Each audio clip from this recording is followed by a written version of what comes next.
Hey everyone, welcome back to Blakeslee Acres. I'm Joe. Doing another butcher shop update video, and today I am working on, I can't see, yep, this is the line that the submersible pump's attached to.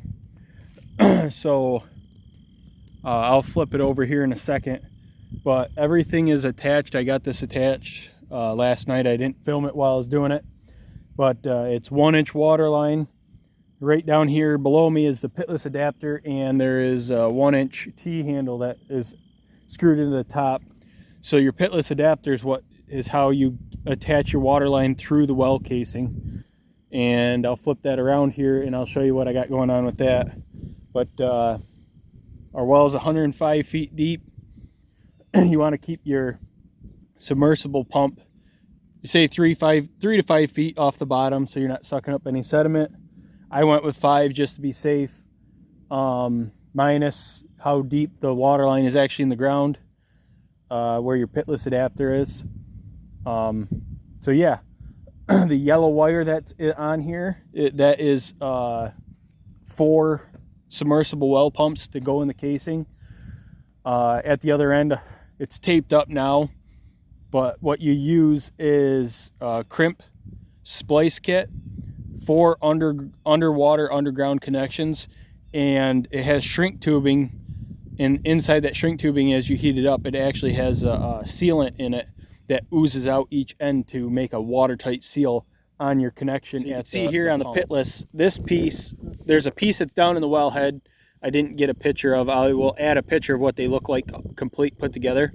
But you drill your 1 5/8 hole through your well casing, and there's 2 rubber washers and a brass nut that goes through, and it all twists and tightens in together.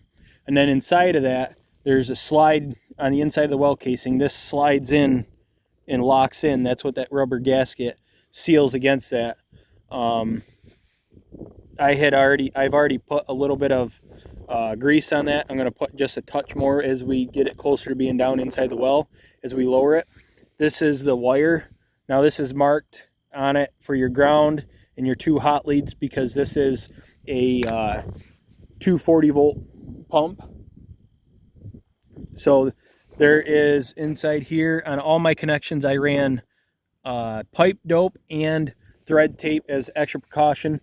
And on all of my hose clamps, I ran this rubberized tape. It kind of seals on itself really good to help just hopefully keep them from rusting out.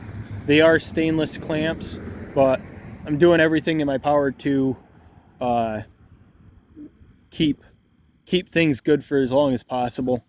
But these are to keep your taped on there. Water line and power line off the side of your well casing from rubbing as it kicks on and off. I've got on, you can see they're all the way down through here.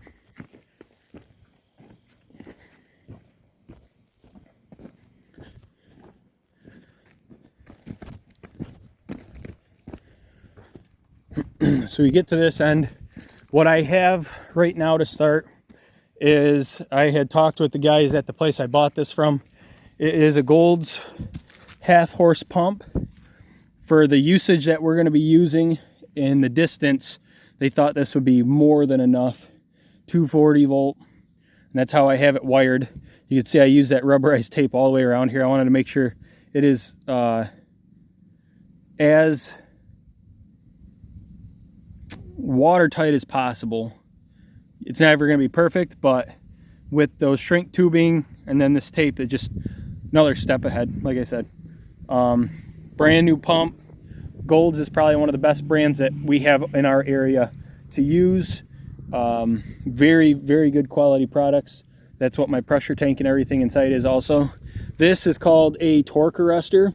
So when that pump kicks on and off, you know, you're going to get a jar in your line, and this is supposed to help absorb some of that and keep it from slamming against the well. Most people, which I had done, you want to install it 18 to 24 inches away from the pump. This is in between 18 and 24 marker to help absorb the shock from when that pump kicks on and off. Now over here at the well casing, you have your well head, which is right there, and then it comes up. So what I did on this is I just had an extra 1-inch barb to 1-inch thread adapter, which screws right into the well head, and then I just put an extra piece of the water line and ran my direct burial wire up through there.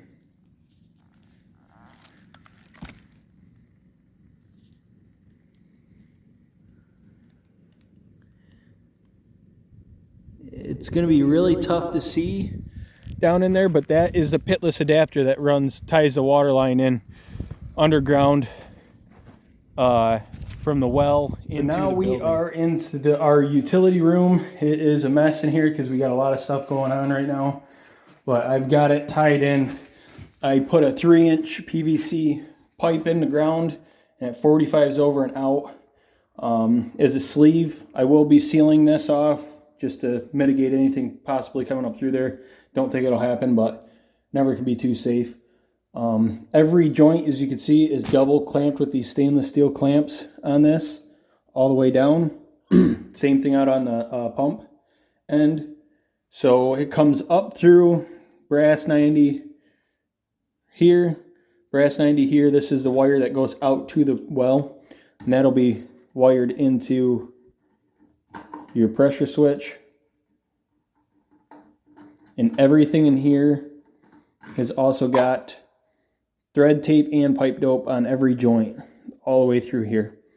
This is to transition over to 3/4 inch PEX is what I'm going to be running my main line at. So you got your pressure gauge, your hose bib connection for draining your system out if you need to change tank or whatever. This is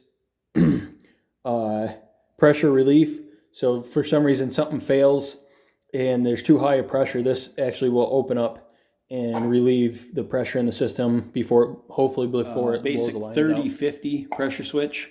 So it kicks on at 30 pounds of pressure and kicks back off at 50. So this runs right through here through the grommet hole, and you wire it in to the top here, which I'll get some video clip as I do. So on this pressure switch, you got your high and low cutoff adjusters. You shouldn't have to do anything with these, not on a brand new one. They should be adjusted already. So right here, you have a little contactor, and it has little metal buttons on there. So this is my power going out to the well. This is my power, the line side. This is a load side. This is power coming from panel box in. So you can see I have the power coming in on the outsides and the load in the middle. Like I said, realistically, as long as you got white and white on one side and black on the other, you're okay. Grounds individually tie into the bottom there. So the way the pressure switch works is it's got a diaphragm up inside here, and when the pressure's low, it is closed like such to get power out to the pump that tells the pump to kick on and bring water into the system. As soon as the pressure builds up to 50, it pushes water up that little brass nipple into the bottom of this pressure switch and opens that contactor, and that's what cuts the power off. Kicks on and off by pressure. This is the pressure gauge, like I covered, and I started getting water line tied in.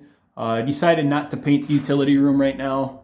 I had this white PEX laying around, so I'm using it. I am marking the cold and hot line. I know which one's which, but just in case somebody else is in here and doesn't know which one to shut off. Shut-offs on the hot water tank on both sides. I like doing that. So yeah, I need to go get a few more parts for this, but it's going to come around, come down this wall, and go out over here to this wall. As you can see, the sink and everything is here. It just needs to be hooked up. But it's going to come out this wall, go up to a hose bib that I made for hot and cold, and then come down and run underneath for the sinks. And that's going to be tied in. I bought a new faucet for this one, so it can reach all 3 bays. And then I got this one as my single sink for now until I get. So this is where I'm going to end the video for this whole pressure system setup. I think I covered all the components. Right now, starting out with a 40-gallon electric hot water tank. We just decided not to put propane into the building for now. For the 1 or 2 things that it might work, I just didn't see the point. Maybe in the future we'll switch if we think that the electric's not going to be efficient enough. Yeah, as usual, I really appreciate you guys sticking with us. I know I haven't been super consistent with my content. Just been crazy busy trying to get this shop up and running. So if you guys could, like, comment, subscribe, share, click that notifications bell, and I hope to catch you guys on the next one.